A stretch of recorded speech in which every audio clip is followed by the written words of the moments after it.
Gimana ceritanya seorang anak kecil, anak remaja yang punya cita-cita itu jadi tukang parkir, jadi punya jalan tol, Pak? Nah itulah Pak, saya bilang itu rezeki anak soleh, semua pasti ada campur tangan Allah. Kalau nggak mungkin lah Pak, saya sekolah juga nggak tinggi, tapi mimpi jadi tukang parkir, akhirnya Allah kasih parkir di atas tol kan semuanya. Alasannya dulu Pak, alasan kenapa pengen jadi tukang parkir Pak? Karena kan seperti saya katakan, waktu saya sekolah, saya lihat di teman-teman saya di dekat Pasar Baru, belakang Metro Pasar Baru itu, semua teman saya sampai sekarang masih ada yang jadi juru parkir. Jadi saya waktu itu nanya sama dia, lu dapat berapa duit satu hari? Bisa 10.000, bisa 15.000. Well, tahun 70-an. Gede itu 10.000 Pak? Gede Pak, makanya saya bilang tahun 70-an going to 80 kalau nggak salah ya, tanggal 80. Terus saya mikir gini, waktu itu bakmi semangkuk cuma 300 perak. Iya, 300 perak betul. Kalau 10.000, which is 33 mangkok saya bisa dapat. Kalau saya satu hari makan 3 kali, berarti saya masih bisa save 30 mangkok.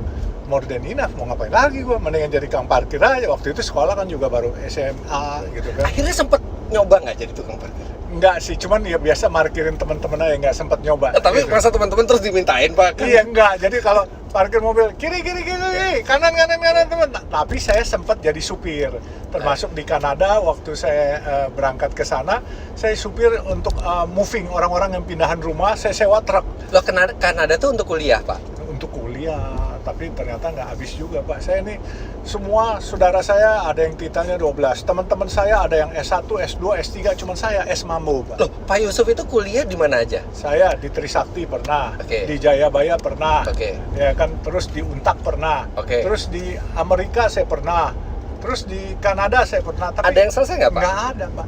Itu kenapa Pak? Maksudnya saya baca ayahnya Pak Yusuf ini seorang dosen. Doktor dosen gitu. 3 gelarnya atau 4. Kenapa bisa nggak selesai Pak? Ya gitulah, memang suratan takdir Pak. Tapi ada sesuatu yang membahagiakan saya.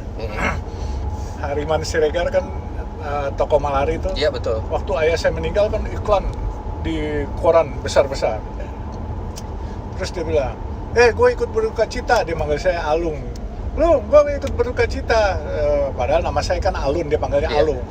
Dia kan, wah saudara lu gelarnya bererot tuh katanya.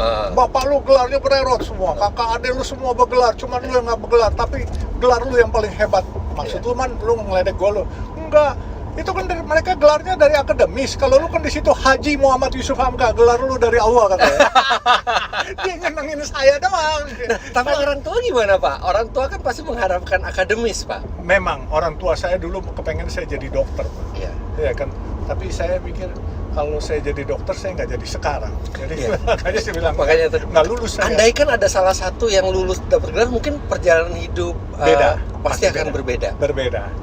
Karena saya ibaratkan, karena saya nggak lulus, sekolah hukum kagak lulus, sekolah politik kagak lulus, kedokteran kagak. Kalau saya ngerti hukum, mungkin saya akan hati-hati berjalan. Saya ibaratkan diri saya Metro Mini Pak. Jadi saya dibanding sama Big Bird, sama-sama ke Bogor, walaupun Big Bird mesinnya Mercy bagus, saya jamin saya sampai duluan. Karena apa? Metro Mini kalau dia mau nyodok, dia nggak lihat kiri kanan. Kalau Big Bird selalu mikir kiri kanan. Kalau Metro Mini udah nyampe baru dia lihat kiri kanan. Ada yang bempernya kenangan ya gitu.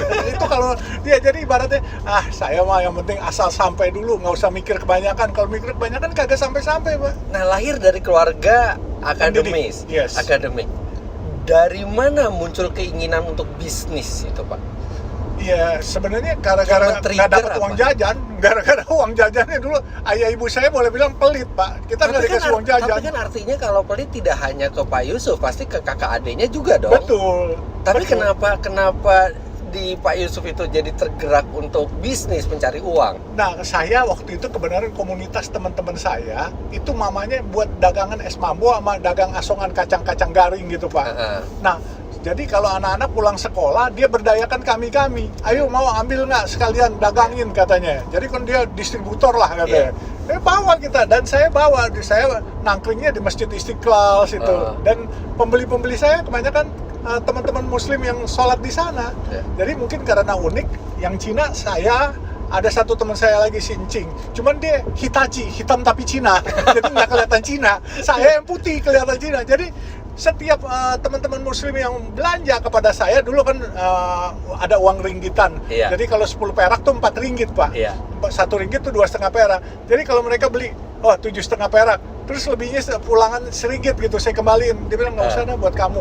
Saya belajar, itu pola sedekah dari saudara-saudara muslim kita. Sehingga saya hidup dari sedekah orang juga sebenarnya.